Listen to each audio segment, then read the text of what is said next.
আসসালামু আলাইকুম রহমতুল্লাহি বারাকাতুহ। প্রিয় এইচএসসি 2025 ব্যাচ, তোমরা জানো যে 26 জুন থেকে তোমাদের পরীক্ষা শুরু হবে এবং তোমরা অনেকেই পৌরনীতি প্রথম পত্র থেকে প্রথম অধ্যায় থেকে যে এমসিকিউগুলো আসতে পারে সে সম্পর্কে জানো না। সো আজকের এই ভিডিওতে আমরা পৌরনীতি প্রথম পত্রের প্রথম অধ্যায় থেকে কিছু গুরুত্বপূর্ণ এমসিকিউ জানার চেষ্টা করব। যে এমসিকিউগুলো যদি তুমি ভালো করে পড়ো, আশা করা যায় যে এখান থেকে তোমার এমসিকিউ কমন পড়বে ইনশাআল্লাহ। সো আমরা প্রথমে একটা এমসিকিউ দিয়ে শুরু করছি। সো আমাদের প্রথম যে এমসিকিউটা সেটা হচ্ছে যে পৌরনীতি ও সুশাসন কোন ধরনের বিজ্ঞান? অপশন ক রাজনৈতিক, অপশন খ অর্থনৈতিক, অপশন গ সামাজিক এবং অপশন ঘ হচ্ছে সাংস্কৃতিক। তোমরা একটু কমেন্টে জানিয়ে দিবে যে আসলে উত্তরটা কী হবে। সো আসলে উত্তরটা হচ্ছে সামাজিক বিজ্ঞান হবে, কারণ আমরা জানি যে পৌরনীতি ও সুশাসন সমাজ নিয়ে আলোচনা করে, এই জন্য এটাকে সামাজিক বিজ্ঞান বলা হয়। দেন আমরা যদি 2 নম্বর প্রশ্নটা তোমাদেরকে একটু পড়াই। সো 2 নম্বর যে প্রশ্নটা আছে সেটা হচ্ছে যে আমি যদি আবার একটু বলি তোমাদেরকে 2 নম্বর প্রশ্নটা।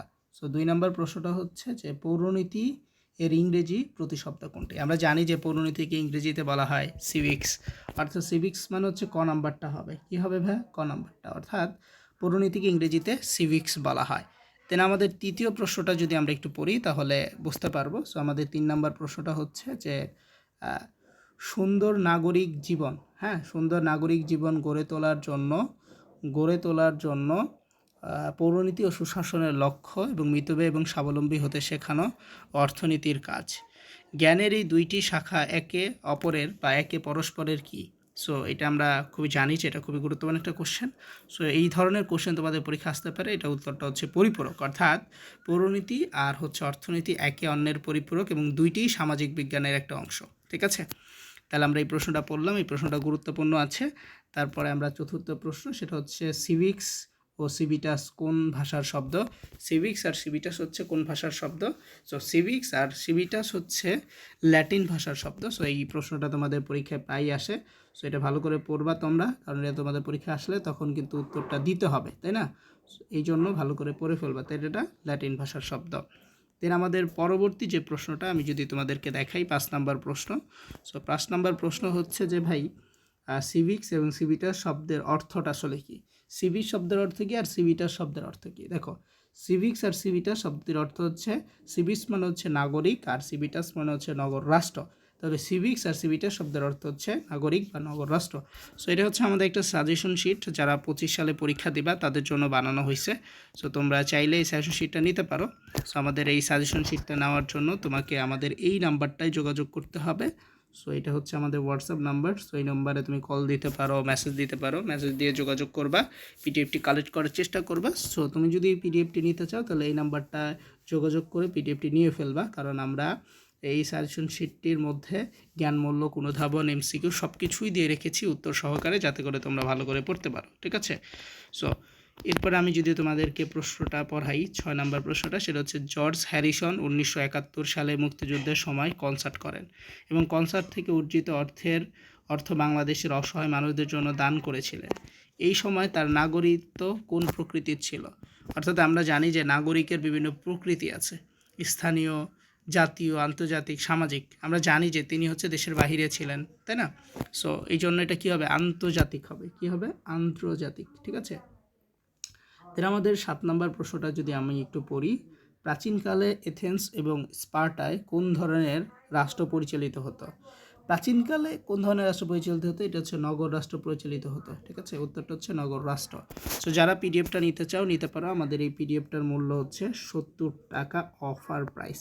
এমনিতে প্রকৃত প্রাইস কিন্তু 140 টাকার, অফার প্রাইস 70 টাকা। যারা নিতে চাও আমি যে নাম্বারটা দেখিয়েছিলাম অথবা ভিডিও ডিসক্রিপশনে যে নাম্বারটা দেওয়া থাকবে সেটাতে যোগাযোগ করলেই পিডিএফটা নিতে পারবা। সো আমি একটু 9 নম্বর প্রশ্নটা তোমাদেরকে, 8 নম্বর প্রশ্নটা একটু পড়াই। সেটা 8 নম্বর শেষ, আমি একটু 8 নম্বরটাই পড়াই। সেটা হচ্ছে প্রাচীনকালে কোথায় কোথায় নগর রাষ্ট্র বিদ্যমান ছিল? প্রাচীনকালে কোথায় কোথায় নগর রাষ্ট্র আসলে বিদ্যমান ছিল?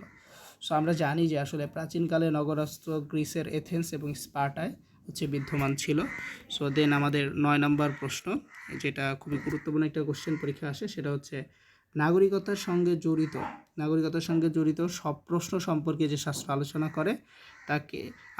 করে, অর্থাৎ তাই হচ্ছে পৌরনীতি। উক্তিটি কার? অর্থাৎ এই উক্তিটি কে করেছিল? উক্তিটি যিনি করেছিলেন তার নাম কিন্তু আমরা জানি যে E.M. হোয়াইট, অর্থাৎ E.M. হোয়াইট হচ্ছে এই উক্তিটি করেছিলেন। এই যে E.M. হোয়াইট, তিনি হচ্ছে এই উক্তিটি সর্বপ্রথম করেছেন। দেন 10 নম্বর প্রশ্ন, আমরা যদি 10 নম্বর প্রশ্নটা একটু খেয়াল করি, পৌরনীতি কোন ধরনের সংগঠন বা প্রতিষ্ঠান নিয়ে আলোচনা করে? আমরা অলরেডি জেনে গেছি যে আসলে পৌরনীতি কোন ধরনের সংগঠন বা তোমার হচ্ছে প্রতিষ্ঠান নিয়ে আলোচনা করে। এটা হচ্ছে রাজনৈতিক প্রতিষ্ঠান নিয়ে আলোচনা করে। কোন প্রতিষ্ঠান? রাজনৈতিক প্রতিষ্ঠান নিয়ে আলোচনা করে।